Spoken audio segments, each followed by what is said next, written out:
Dear students, in this session we are going to discuss about forging process. Forging process. It is coming under the category of forming or shaping process. In this process, the material is shaped by the localized compressive forces which is exerted manually using hammers or with power-driven presses. Of course, you might have seen this process in your mechanical workshop. In the below figure, you can see the metal is heated and it is placed on an anvil. This is known as anvil. And striking it by a hammer to get the required shape. This can be hot work or cold work. Hope you know what does it mean.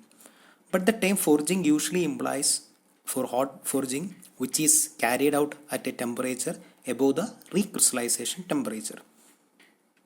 Now I am going to introduce a new term called forgeability. It is the ease with which a given metal can be forged into the required shape. Okay, this is how the forging is defined. Okay, then we are going to discuss about some applications. By using forging, we can produce the components like crane hooks. Okay, in the figure is there nails and rivets, bolt, connecting rods, gears, turbine shafts, hand tools, railroads, spanners, etc. And also using this process, the structural components which is used to manufacture machinery can be formed. The forged parts have good strength and toughness, hence it is used for highly stressed and critical applications. Okay, next is dies used for forging. There are two types of dies that we are using for forging operations. The first one is open die forging. If you are using open type die, it is known as open die forging. And second is a closed type 1, or it is also known as impression type 1, that is impression die forging. The first one, open die forging, which is also known as Smith forging. Here dies do not enclose the workpiece and allowing it to flow except the contact places. As in the picture, here a hammer strikes and deforms the workpiece which is placed on a stationary anvil. So this process depends on operator's skill, as he needs to orient and position the workpiece to get the desired shape.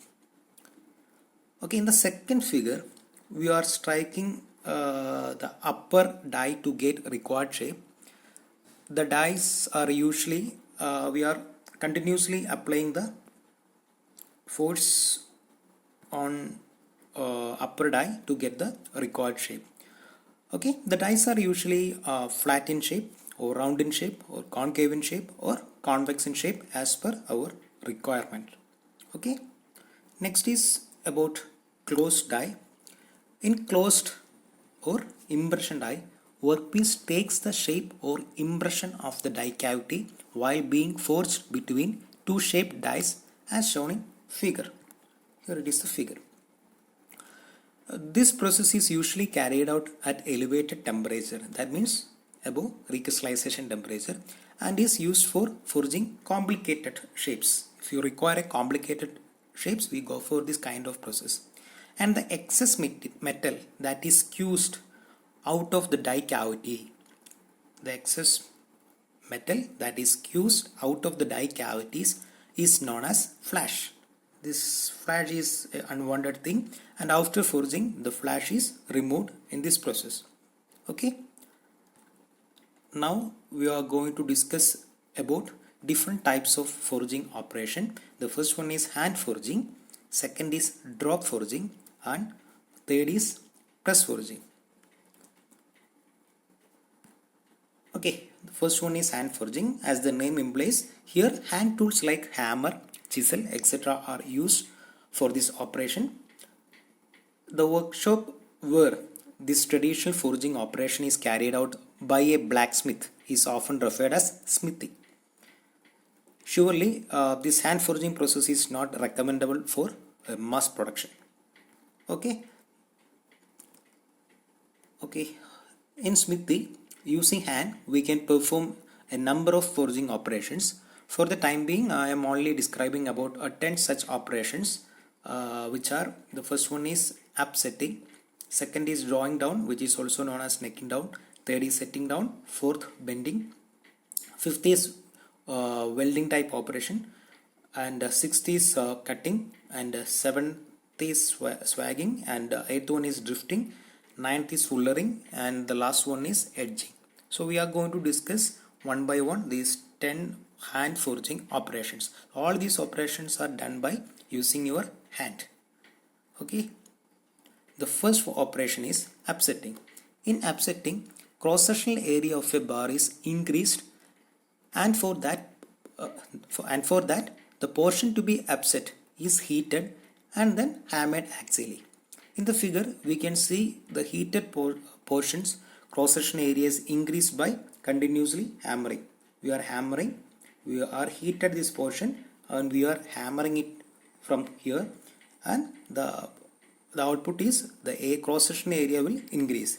In the second figure, you can see the first it shows the there is a round billet. Then we will heat this portion and we are hammering it.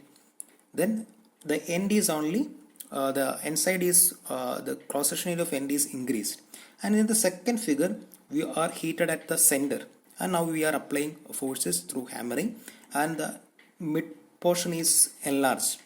And in the third one, the D figure, this figure, both ends keeping the ends are heated, and then we are applying the force gradually, and we will get both ends are enlarged.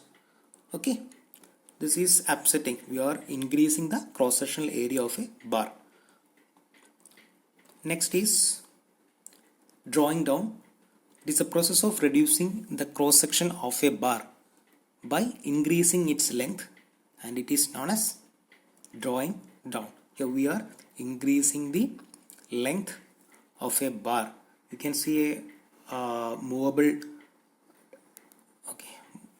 die here, and during this operation we are also moving the workpiece between the die, and we are continuously blowing the die through hammering or any other presses. Okay, that is the operation, hammering, hand hammering. Okay, that is about drawing down. And third one is setting down.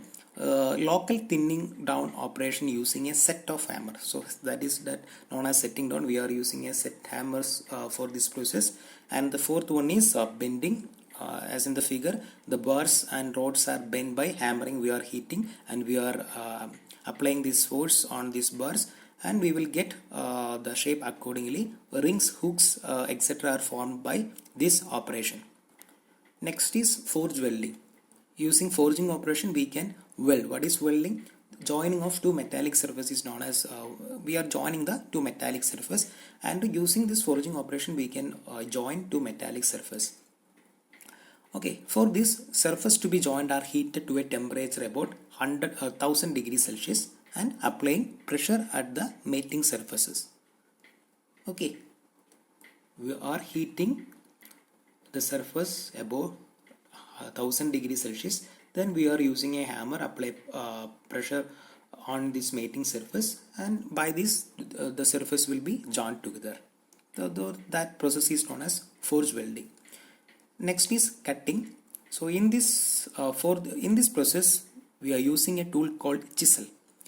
The pieces of metal from the workpiece are removed in this process using this tool chisel. Any metal can be removed from this process. Okay, that is about cutting. Next is swagging. For swagging, we are using swag blocks, which is shown in the figure, and you can see different types of hole with different shapes, and it is obtained to get the required cross-section shape. So swags are used to obtain a required cross-section shape.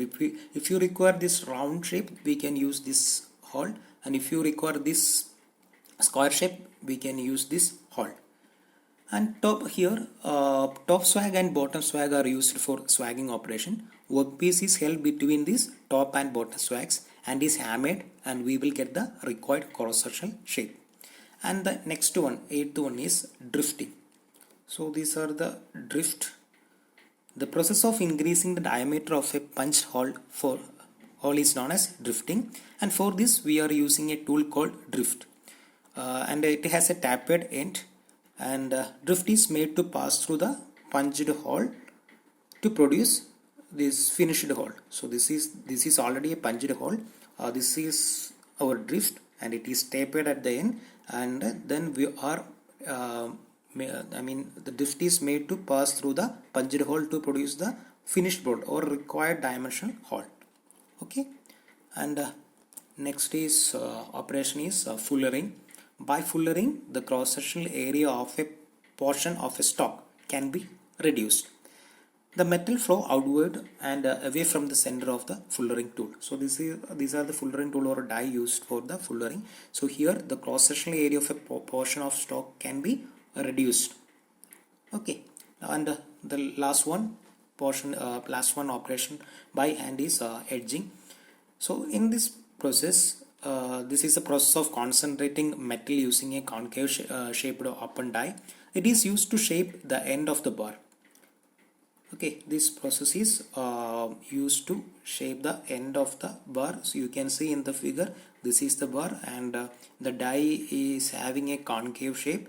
Okay, we are keeping the bar between this die, and we are applying the force in this direction, and now we can concentrate the material at this end. Okay, this is all about the hand forging operation, and next category of operation is drop forging. In drop forging, we are using a drop hammer in a series of blows for shaping the component. As in the figure, the lower mold is attached to anvil, and upper mold is the upper mold is attached to ram, and ram is dropped continuously. It is dropped continuously by the gravitation force, continuously from the certain height. The ram is dropped continuously from certain height till we obtain the required shape. So here both open die or closed die can be used for this purpose. We are just dropping the ram continuously over this workpiece or over this dice, and we will get the required shape in the case of drop forging. And the remaining one is press forging. That is the last one in this category. It is known as press forging, where we use a hydraulic press for forging operation. We are mainly use this kind of operation for mass production. And hydraulic press, high pressure fluid. This figure, okay, this is the figure. In this hydraulic presses, high pressure fluid cause the ram to press over the die and thereby the workpiece, and we will get the required shape. And this equipment is very costly, but it is very effective. It will provide a deeper penetration, and better properties can be achieved by this process. Okay, so we discussed all the three operation: hand forging operation, drop forging, and hydraulic forging. Now we can discuss about the advantages and limitations of this forging process. The first one is advantages about forging. In this process, we are not removing any material, as in the case of machining process. So only in cutting process only we removed some material. All other process we are not removing any material, but in machine process we are just removing the material. That costs some money. Okay, so in that way it is very economical. And forging improves directional properties, the properties like strength, toughness also can be improved by this operation. And in forging, metal can be easily shaped to the required dimension, and also we can make heavy products can be formed using hydraulic process, which is a bit difficult if you're using some other process. Now we can discuss about the limitations of forging. The first one is the cost of equipment. The initial and maintenance cost of equipment and dice are high, because the dice has to withstand high force, and hydraulic press are very costly equipment. And very complicated shapes, as in the case of machining process, very complicated shapes cannot be produced by this forging operation. And next is the compared to casting, the shape and size which can be produced using forging are very much limited, and the forged parts cost more than the cast part because the initial cost is more. And that all about the forging. Thank you.